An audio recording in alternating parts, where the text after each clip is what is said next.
இந்தியாவின் மிக சிறிய மாநிலம் சிக்கிம் என்றுதான் பெரும்பாலான மக்கள் நினைக்கிறார்கள். ஆனால் அது உண்மையல்ல. பரப்பளவின் அடிப்படையில் இந்தியாவின் மிக சிறிய மாநிலம் என்ற பெருமை கோவாவையே சாரும்.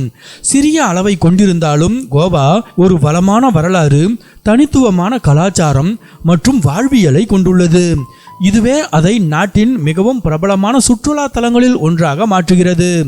4 நூற்றாண்டுகளுக்கும் மேலாக நீடித்த போர்த்துகீசிய ஆட்சி முதல் இன்றைய நவீன சுற்றுலா தலம் என்ற பிம்பம் வரை கோவாவின் பயணம் மற்ற எந்த இந்திய மாநிலத்தையும் விட முற்றிலும் மாறுபட்டதாக இருந்துள்ளது. இந்தியாவின் பெரும்பாலான பகுதிகளைப் போல கோவா பிரிட்டிஷாரால் ஆளப்படவில்லை. இது 1510 முதல் 1961 வரை, அதாவது 451 ஆண்டுகள் போர்த்துகீசியர்களின் கட்டுப்பாட்டில் இருந்தது. கோவாவில் உள்ள தேவாலயங்கள், ஐரோப்பிய வடிவமைப்பு கொண்ட வீடுகள் மற்றும் பல கலாச்சார நடைமுறைகள் இன்றும் அந்த வரலாற்றை பிரதிபலிக்கின்றன. போர்த்துகீசிய கட்டிடக்கலை, உணவு முறை மற்றும் மொழி ஆகியவை இன்றும் குறிப்பாக கடற்கரை பகுதிகள் மற்றும் பழைய குடியிருப்புகளில் ஆழமான தாக்கத்தை ஏற்படுத்தியுள்ளன.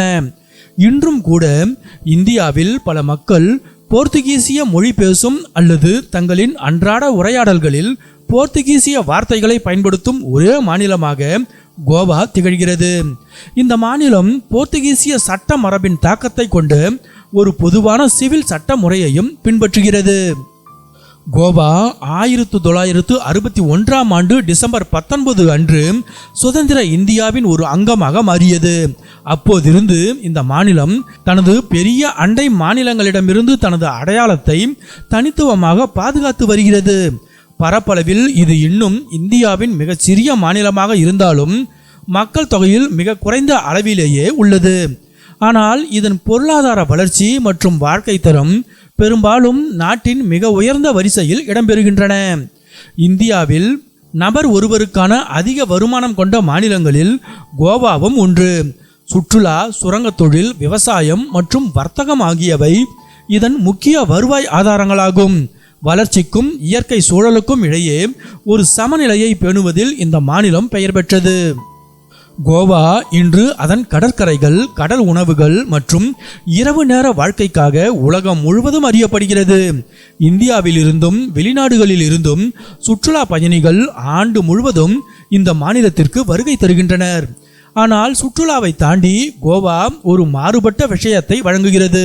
அதுதான் சுசேகாடோ என்று அழைக்கப்படும் நிதானமான மற்றும் மெதுவான வாழ்க்கை முறை. இது எல்லாவற்றையும் எளிதாக எடுத்துக்கொள்ளுங்கள் என்ற அர்த்தம் தரும் ஒரு போர்த்துகீசிய வார்த்தையாகும். இதன் கிராமங்கள் பழைய காலனித்துவ கால வீடுகள், அமைதியான சந்துகள், தென்னை மரங்கள் மற்றும் பாரம்பரிய சந்தைகளால் நிறைந்துள்ளன. கோவாவின் பெருமளவிலான கிறிஸ்தவ மக்கள் இந்திய மற்றும் போர்த்துகீசிய தாக்கங்கள் கலந்த தனித்துவமான திருவிழாக்களையும் கொண்டாடுகிறார்கள். கடற்கரை பகுதிகள் பொழுதுபோக்கிற்கு பிரபலமானவையாக இருந்தாலும் கோவா அமைதியான மற்றும் பசுமையான உள்பகுதிகளையும் கொண்டுள்ளது. காடுகள், நீர்வீழ்ச்சிகள், வனவிலங்கு சரணாலயங்கள் மற்றும் ஆறுகள் இயற்கை ஆர்வலர்களை ஈர்க்கின்றன. பல கோவான் நகரங்களும் கிராமங்களும் பாரம்பரியம் மற்றும் நவீன வாழ்க்கை முறை ஆகிய இரண்டையும் தழுவி நிற்கின்றன. கோவா சர்வதேச நிகழ்வுகள், கலை விழாக்கள், இசை நிகழ்ச்சிகள் மற்றும் கலாச்சார நடவடிக்கைகளையும் நடத்துகிறது. இது இளம் பயணிகள் மற்றும் கலைஞர்களை ஈர்க்கிறது. பல நூற்றாண்டுகளாக போர்த்துகீசியர்களால் ஆளப்பட்டது முதல் இந்தியாவின் அதிகம் பார்வையிடப்படும் சுற்றுலா தலங்களில் ஒன்றாக மாறியது வரை கோவா நீண்ட தூரம் கடந்து வந்துள்ளது.